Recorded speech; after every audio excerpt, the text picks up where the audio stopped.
Saludos hermanos y amigos, que el Señor los bendiga. Para hoy tenemos Juan capítulo 13, verso 34, que nos dice: Un mandamiento nuevo les doy, que se amen unos a otros, así como yo los he amado. Ámense también ustedes unos a otros, y en esto conocerán todos que ustedes son mis discípulos, si se aman unos a otros. Este pasaje es bastante conocido y de repente cae en aquello que llamamos cosismo, ¿verdad? En el sentido de que al haberse escuchado tantas veces, llega a perder el impacto que tenía en un primer momento. Llega a ser de alguna manera algo que ya no nos transmite un mensaje fuerte y sin embargo no deja de ser un pasaje trascendental, ya que habla de aquello que distingue a un verdadero creyente, a un verdadero seguidor de Cristo. Por eso es necesario tomarnos un tiempo y reflexionar en qué medida estamos obedeciendo, en qué medida estamos comprendiendo, en qué medida estamos llevando a la práctica esto que es tan, pero tan relevante en la fe cristiana. En primer lugar, deberíamos tomar en cuenta cómo comienza el verso. Dice: un mandamiento nuevo les doy. Y aquí quiero poner énfasis en la palabra mandamiento, que en este caso debemos darnos cuenta de que se trata de que el Señor ordena a actuar. Esto entonces no es algo optativo, es una exhortación a poner en ejercicio una acción que el Señor mismo nos está determinando. No es que si me parece o no me parece, es algo que el Señor dio como una directriz. Aquel que es cristiano debe tener en cuenta los mandatos del Señor para poder ejercerlos en todo caso. De otra manera, no es seguidor ni discípulo. Aquí hay un detalle que hay que tener en cuenta y es muy agradable. Cuando hacemos un análisis desde el griego de cómo están conjugados estos verbos, el verbo amar, lo que vienen a ser los movimientos gramáticos dentro del pasaje, vamos a darnos cuenta de que hay un subjuntivo griego. Este subjuntivo se usa de manera exhortativa. Es decir, hay un mandamiento, sí, pero hay cierta persuasión amable también de por medio.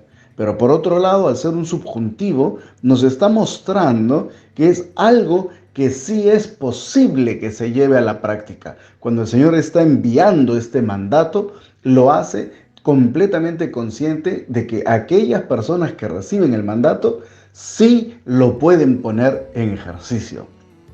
Por lo tanto, estos datos que estamos tomando en cuenta le arrojan mayor luz a este pasaje que lamentablemente a veces cae en el olvido o en el desuso o perdió su impacto. El Señor ha dado un mandato, lo transmite de manera cálida a un conjunto de personas que pueden no solo oírlo, sino realmente llevarlo a la práctica. Si el Señor nos dice que amemos, está consciente de que sí es posible para el creyente amar. Y esto no es optativo. Hay una exhortación, una cuestión comandativa de base. Amados hermanos, debemos amarnos unos a otros. Tenemos que hacerlo. Y sí se puede, es lo que nos dice el Señor Jesús. Otra forma como encontramos la importancia del pasaje es notar que hay una reiteración. Llama la atención que en un par de versos que son bastante cortos, se menciona hasta 4 veces la acción de amar. 3 veces son verbo y 1 vez es sustantivo. Y entonces encontramos por lo menos esta expresión, que se amen. Luego, yo los he amado. Y luego, ámense. 3 veces en verbo. Y luego, si tenéis amor, amor. Sustantivo en este caso. Entonces, estas 4 indicaciones relacionadas con el amar también elevan la importancia de lo que se está diciendo. Nosotros tenemos que tener en cuenta que este pasaje sale de la mente de un personaje que es judío. Y en la mente judía, las reiteraciones son una forma de establecer énfasis. Por lo tanto, si aparece 3 veces la orden, la descripción de lo que hay que hacer, debe tenerse en cuenta de que es algo de suma trascendencia. Por lo tanto, no solo es un mandato lo que el Señor nos está dando, sino que lo ha hecho con tal énfasis, considerando que sí podemos llevarlo a la práctica y a la vez reiterando una y otra vez que esto no es algo que nosotros podamos dejar de lado al ser creyentes.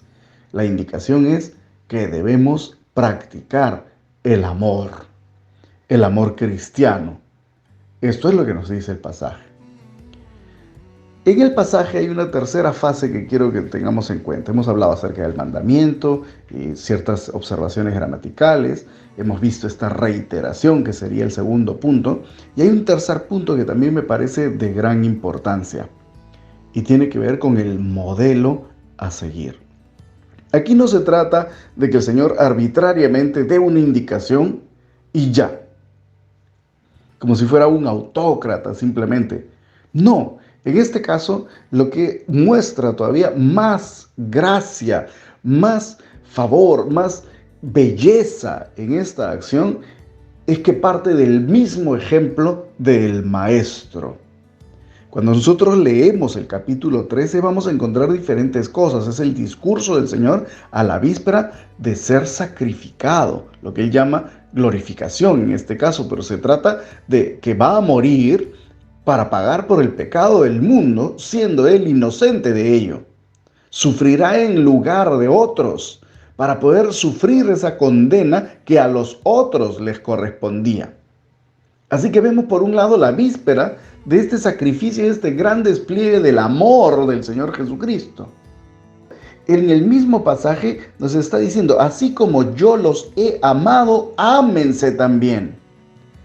Por lo que no solo estamos mirando entonces el contexto del pasaje donde hay ya la víspera del máximo despliegue de amor visible del ministerio de nuestro Señor Jesucristo, háblese de la crucifixión y luego su resurrección, sino que también podemos tomar en cuenta el pasado. Yo los he amado, en el sentido de que todas las acciones que el Señor fue haciendo a lo largo de su ministerio en la tierra evidenciaron algo, y es que Él actuó por amor a cada uno de nosotros, por amor a cada uno de aquellos que recibieron el toque de sus manos, que recibieron sus mensajes, que recibieron esos milagros en su momento. Todo fue un despliegue de amor. Así que si hemos de amarnos, es tomando en cuenta ese sacrificio mortal de nuestro Señor Jesucristo para salvarnos de nuestra condenación, como también por otro lado tomar en cuenta el ejemplo de cómo Él iba amando y mostrando con actos concretos que estaba entregado amorosamente a una humanidad que le había dado la espalda. Por lo que vemos entonces este tercer aspecto, que es el modelo que se nos pone. El Señor Jesucristo se pone como modelo de amor. Él es el modelo que debemos seguir. Y un tercer aspecto de este análisis de Cristo como modelo es que también vemos allí, en ese discurso de la víspera de su sacrificio, que había hecho el acto de lavamiento de pies. Obviamente tendríamos que dedicarle un audio aparte para poder analizarlo, pero básicamente lo que vemos acá es que el Señor se humilla hasta la labor más sencilla de los servicios de un hogar antiguo. El Señor toma la posición de un siervo o de un esclavo para Él lavarle los pies a sus discípulos en un mundo donde se enterraban y vivían en sandalias y que no habían calzadas como las nuestras todavía, excepto, bueno, las calzadas romanas. Pero en estas circunstancias, el Señor muestra también un acto que al mismo Pedro lo sorprende. Pedro le dice, Señor, no me lavarás los pies nunca. Lógico, porque él entendía lo humillado que tenía que estar el Señor para lavarle los pies a sus discípulos. Y el Señor le dice, si no, no tienes parte conmigo. Y entonces el Señor lava los pies de ellos, haciendo un despliegue de humildad, de sencillez, de entrega, realmente asombrosa para la sociedad de su tiempo. Así que, amados hermanos, hemos visto hasta acá tres elementos en el análisis del verso. Hemos visto al mandamiento como tal, analizando un poquitito el tiempo, esta modalidad subjuntiva en el griego, que implica que sí es posible llevarse a la práctica y por eso el Señor lo ordena, pero luego también esta reiteración una y otra vez del término amarse, lo cual eleva la importancia del hecho. Y seguido vemos al mismo ejemplo que el Señor nos da con su propia vida, tanto en presente, pasado como futuro, para servir de modelo de acción. Entonces eso nos deja a nosotros muy claro el cómo podemos poner en práctica esto que es distintivo del creyente, amar a los demás. Así que quiero de repente pasar al cómo hacerlo. ¿Cómo podemos nosotros también llevar a la práctica lo que el Señor Jesús hizo? En primer lugar, creo que es seguir el modelo que Él mismo nos ha dado con el Evangelio.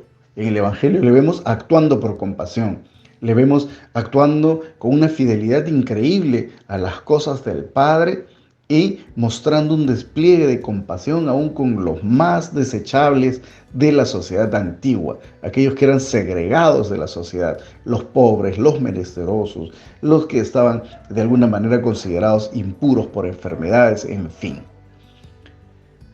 Esto nos lleva entonces al ejemplo, es de servirnos con humildad, ¿verdad? Es de servirnos con humildad los unos a los otros, que está simbolizado en ese lavamiento de pies. Estar dispuestos a ser humildes y sencillos hasta lo más mínimo, con tal de poder beneficiar a un tercero. Por otro lado, hay prácticas que de repente en nuestro tiempo, en algunos contextos, vemos que están mellando las relaciones humanas. Creo que es un tiempo cuando no mostramos tanto respeto los unos por los otros, donde atropellamos el derecho del otro, donde hacemos daño por egoísmo, por tratar de sacar ventaja para favorecernos a nosotros y poder de alguna manera sobrevivir o salir adelante, o simplemente vivir mucho mejor que el resto, pero de una manera deshonesta y codiciosa. El respeto por el derecho a los demás, el tener consideración del bien común, son elementos que están íntimamente relacionados con el amarnos unos a otros. Y luego, a esto podemos añadirle no solo el actuar, que ya es importante, el hecho de tener acciones concretas que permitan que los que nos rodean incrementen su bienestar. Y en este caso, cabe también entonces añadirle calidez a estas acciones, cierta actitud benigna, cierta amabilidad, cierta cordialidad, cierta dulzura que suaviza las relaciones que tenemos con el resto. Así, la práctica, por ejemplo, de la compasión, la colaboración con los demás, el saber mostrar apoyo emocional con el que está quebrado y también el apoyo material con el que lo necesita. La práctica del evangelismo mismo, que tiene que ver con esta cuestión futura de poder salvarnos del castigo eterno. Demostrarles que Cristo efectivamente ya pagó el precio de nuestras desobediencias y ahora nos da el perdón y nos da la oportunidad de reconciliarnos con Dios y cambiar de rumbo. El evangelizar entonces también es la práctica del amor, porque a futuro veremos el fruto de haber sido librados del infierno para ser puestos en el reino eterno de nuestro Dios. Amados hermanos, esta es la forma como el Señor espera que nosotros nos sirvamos, copiando el ejemplo de vida de nuestro mismo Señor Jesucristo. El Señor nos dice un mandamiento nuevo, añado que es nuevo por el hecho de ser universal, por no tratarse de un mandamiento que solo favorece a una nación, sino que se practica con todos de manera indistinta. Un mandamiento nuevo les doy, que se amen unos a otros, así como yo los he amado, ámense también ustedes unos a otros. En esto conocerán todos que ustedes son mis discípulos, si tienen amor unos por otros. Con esto entonces concluyo. Este pasaje es un mandamiento, no un consejo. No es opcional, es un mandato. Un mandato que sí se puede llevar a la práctica, que sí es posible poner en ejercicio y debe hacerse en obediencia al Señor. Es un mandato que parte del mismo ejemplo de vida de nuestro Maestro. Hay una relación con el ejemplo de servicio, de lavado de los pies. El modelo es además la vida del Señor Jesucristo, lo que Él hizo, lo que Él hace, su sacrificio. Y a causa de ese amor es que la gente podrá darse cuenta de que Dios está actuando en su pueblo. A causa de ese amor, la gente podrá notar que la iglesia cristiana es efectivamente sierva de Dios mismo, porque el amor es inusual en el mundo, es celestial, es divino y hace que actuemos de manera distinta, pero agradable. Amados, queda entonces el reto. ¿Copiaremos el ejemplo de amor de nuestro Señor Jesucristo? ¿Llevaremos a la práctica la compasión, el servicio, el apoyo mutuo? ¿Llevaremos la salvación a un mundo que vive de espaldas a Dios? Esto es lo que el Señor nos manda. Un mandamiento nuevo les doy, que se amen unos a otros. Así como yo los he amado, ámense también ustedes unos a otros. En esto conocerán todos que son mis discípulos, si tienen amor los unos por los otros. Oramos. Dios del cielo, te agradecemos por esta preciosa palabra que nos das en este día. No dejamos sino de sentirnos interpelados, nuestro Dios, con este pasaje, porque nos muestra que debemos hacer más por los demás. Nos muestra que no solo se trata de tener una relación contigo, y no solo se trata de mantenerse sin causarle problemas a los demás, sino participar activamente, haciendo que haya un crecimiento en el bienestar de los otros, a la vez que la salvación de ellos, y llevar con nuestra propia vida un modelo de acción que impacte a otros, un modelo de acción que evidencie que tenemos un parecido increíble con nuestro propio Maestro, de quien somos discípulos. Bendito Señor, pon por tu Espíritu Santo en nosotros esa sensibilidad por los demás. Pon en nosotros esa disciplina, nuestro Dios, de poder dedicar tiempo a servirnos unos a otros, de atendernos en nuestras necesidades espirituales, emocionales y quizás materiales también. Ayúdanos, Señor, a parecernos más y más a ti, quien nos has amado. En el nombre de Jesús oramos. Amén. Hermanos, que el Señor los bendiga.